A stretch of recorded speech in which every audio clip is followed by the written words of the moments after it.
자, 오늘 1월 27일 목요일 시장 또 하락장인데 이쯤 되면 반등을 줄만 한데도 입 벌리고 들어가는 순간 누구나 다 물려버리는 지독한 하락장이 지속되고 있습니다. 주식을 보유하신 분들은 정말 힘든 시간을 보내고 계실 것 같은데 이 하락 또한 지나가고 나면 기억도 잘 안 날 테지만 항상 눈앞에 보이는 하락장은 이겨내기가 쉽지 않고 반갑지도 않습니다. 코스피 월봉 차트를 보더라도 주기적으로 폭락이 찾아온다는 것을 알 수 있는데 이번 폭락장은 유난히 어려운 것 같습니다.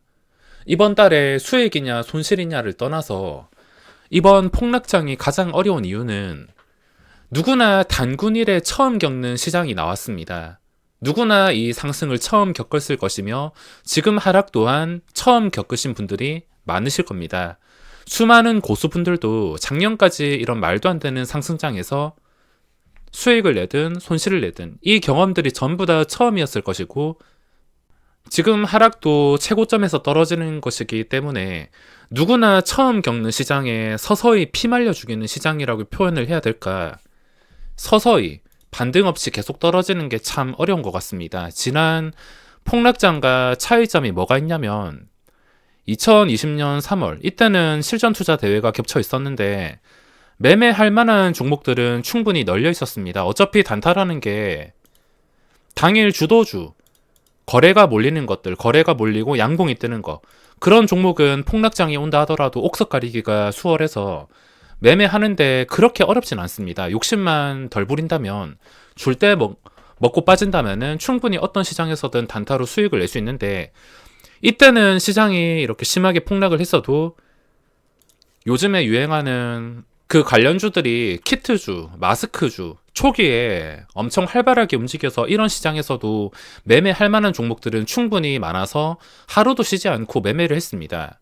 그리고 2018년 10월 이때도 충분히 살아남을 만 했는데 이번엔 제 본계좌만 넣고 봤을 때는 본계좌를 회복하기가 상당히 어렵습니다. 지난 폭락장에는 뭐 어떻게든 악재를 만들어서 증시를 순간적으로 폭락시키고 또 사이드카도 걸리면서 폭락을 시켜서 손바뀜도 일어나고 반등도 쉬웠지만 지금은 서서히 피말리고 있습니다. 지금 아주 좋게 기술적 반등이 나온다 하더라도 그 반등이 유지가 되기에는 지금 당장은 굉장히 어려운 상태입니다. 지난 폭락장에는 트레이딩 할 만한 종목들이 뚜렷하게 있었지만 지금은 뚜렷하게 있지 않고 예전에는 종목의 움직임이 그렇게 복잡하진 않았지만 생각보다 단순했는데 이번에는 움직임까지 어려워진 상태에 뚜렷하지 않기 때문에 10만원 벌로 들어갔다가 200만원, 300만원 순식간에 날리는 시장이라 아무리 단타라 하더라도 한 번 미끌리면은 순간적으로 날리는 돈이 엄청 크기 때문에 쉽지 않은 것 같습니다. 그래도 이번 달은 신규주 축제 때문에 겨우 숨 돌리고 있지만 만약에 이번 달에 오토엔이랑 LG에너지솔루션 공모주 수익이 없었더라면 더 많이 힘들었을 것 같습니다. 참 오늘도 2시쯤에 반등하나 싶더니 이 반등을 꺾고서 또 저점까지 내려가고 있습니다. 계속해서 이런 패턴인데 뭐 항상 말씀드리지만 함부로 저점을 예상해서는 안 됩니다. 그게 한두 번 적중하고 예전에 계속 통했다 하더라도 언젠간 안 통한다면 그 전에 벌었던 돈을 다 날릴 수 있기 때문에 함부로 저점을 예상하면 안 되며 괜히 기술적 반등을 무리해서 노릴 필요는 없습니다. 여기서 언젠가는 반등이 나오겠지만 저는 그 반등을 꼭 먹어야 될 필요가 없다 생각하기 때문에 혹시나 내일 당장이라도 지수가 2, 3% 제대로 된 반등이 나온다 하더라도 그냥 아무 생각 없이 구경만 할 것 같습니다. 제가 2018년 이런 폭락장은 경험해 보지 않아서 이거에 대해선 자세히 말씀드릴 수 없지만 그 전에 주기적으로 폭락했던 때가 있었다면 이 정도까지는 어렵지 않았던 것 같습니다. 이 어렵다는 것도 폭락장에서 괜히 단타 치려고 하다가 실수 때문에 어려운 것이지 황금선과 기본적인 원칙만 알고 있다면 이 폭락장 또한 지나갈 때까지 충분히 피할 수는 있습니다. 저도 지금 매일매일 크게 떨어질 때마다 레버리지라도 넣어가지고 반등 좀 먹어야 되는 거 아닌가 생각을 하고 있는데 공포스러운 시장이 오면은 이게 쉽게 손이 가지 않습니다. 당장 뭐 이런 코스닥 레버리지도 한방 반등 나왔을 때 한 6%가 아무렇지 않게 반등이 나올 수도 있는데 하락에서 잡는다는 게 참 쉽지가 않습니다. 그냥 기술적 반등 다 포기하고 증시가 안정될 때까지는 돈을 지키는 거 말고는 할 게 없습니다. 자, 오늘 시장 저는 공모주만 매도하고 아무것도 하지 않았습니다.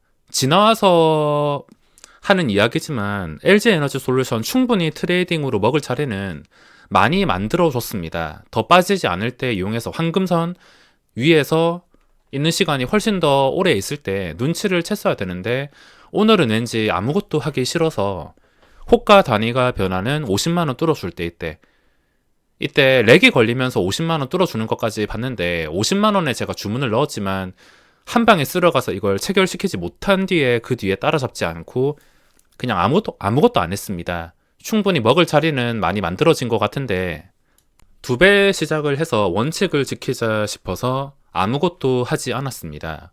54만원까지 반등했다가 또 떨어지고 있는데 참 변동성이 아직까지도 줄어들지 않고 있습니다. LG에너지솔루션 연기금이 100만주 주문 넣으면서 심하게 뻥튀기를 시켰는데 아마 이건 제 경험상 제 내피셜상 만약에 연기금이 100만주 주문을 넣지 않았다면 이거는 아마 시초가가 한 30%, 39만원에서 40만원 정도의 형성이 되었을 겁니다. 그 100만주가 상한가에 주문이 걸려가지고 이 59만 7천원이란 가격 99%에 시작을 한 것이지 연기금이 아예 관여를 하지 않았다면 그 100만주가 빠졌다면은 한 30% 정도에서 시작을 하지 않았을까 싶은데 30%에 시작을 해도 쓸어 담으면서 양봉을 띄우면 더 분위기가 좋았을 텐데 시초가가 너무 높다는 게 좀 아쉬웠습니다. 예전에 제가 올려드린 계획대로 30%가 넘어가면 공모주에서만 수익 챙기고 트레이딩을 안 하겠다고 했는데 오늘 당연히 트레이딩은 하지 않았습니다.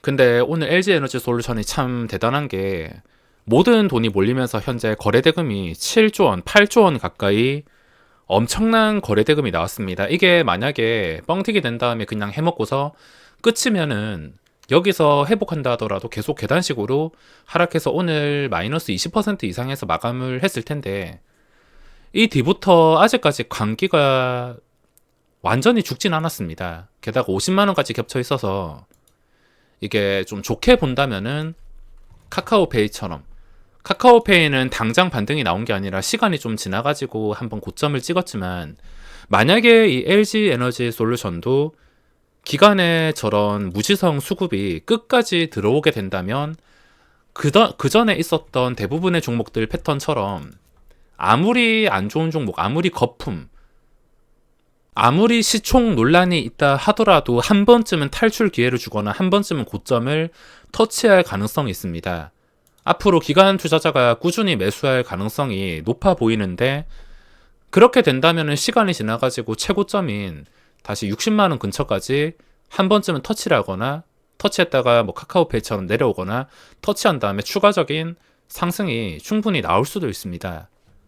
오늘 만약에 계속 떨어졌으면 여기서 황금선 회복 못했으면은 아예 관심을 두지 않으려 했는데 이때부터 유지가 되고 광기가 아직 죽지 않은 걸로 봐서 며칠 동안은 관찰이 필요할 것 같습니다. 안 그래도 이쪽으로 다 돈이 몰려서 며칠 동안은 거래대금이 조 단위로 계속 나올 것 같은데 당분간은 기간의 수급에 맞춰가지고 신경을 써야 될 것 같습니다. 자, 그리고 지금 제 관심 종목에 3개밖에 없는데 만약에 이 폭락장이 아니었다면 텔레칩스 같은 경우에도 지금 자리를 봤을 때 아마 스윙으로 당장 들어갔을 것 같습니다.